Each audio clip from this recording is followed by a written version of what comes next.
আলুর পরোটা নতুন টুইস্ট। হ্যাঁ, আর সেটা কি চলো তোমাদের সঙ্গে শেয়ার করি।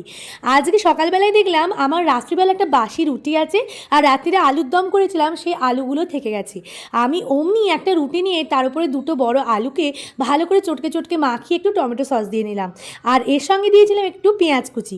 পেঁয়াজ কুচিগুলোকে ভালো করে হাত দিয়ে দিয়ে টিপে দিচ্ছিলাম একটু অরিগ্যানো, আর একটু দিয়েছি বিট নুন। অরিগ্যানো না থাকলে গোলমরিচের গুঁড়ো দেবে। তারপরে দিয়েছি ধনে পাতা, আর তার সঙ্গে দিয়েছি একটু কাঁচা লঙ্কা কুচি। এটা যে কি ভীষণ সুন্দর খেতে হবে, একবার বানিয়ে ফেলো তারপর আমাকে বলো। ফ্রাইং প্যানে অল্প একটু তেল দিয়ে নিয়েছি, দিয়ে ভালো করে একটু নাড়িয়ে চাড়িয়ে পুরো তেলটাকে স্প্রেড করে ওই রুটির ওপরে দিয়ে আলুটাকে দিয়ে ভালো করে একটু 5 মিনিটের মতো চেপে অল্প আঁচে রান্না করে তারপরে ওপর থেকে একটু তেল ছড়িয়ে এটাকে উল্টে দিয়েছি যাতে ওই দিকটাও কুক হয়ে যায় ভালো করে।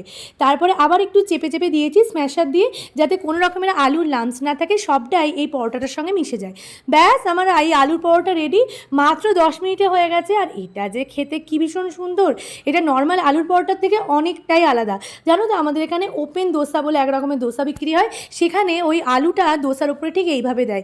সেখান থেকে আমি আইডিয়া নিয়ে আজকে এই আলু পরোটাটা বানিয়েছি। আমার রেসিপিটা তোমাদের কেমন লাগলো গো? তো যদি আমার রেসিপি ভালো লাগে তাহলে কিন্তু অবশ্যই আমাকে লাইক কমেন্ট করে জানাবে। আর আমার ইউটিউবের চ্যানেল আছে ব্যাঙ্গালোরের রোজ নামছে, ওখানে সাবস্ক্রাইব করে দিবে। আজকে এলাম, টাটা।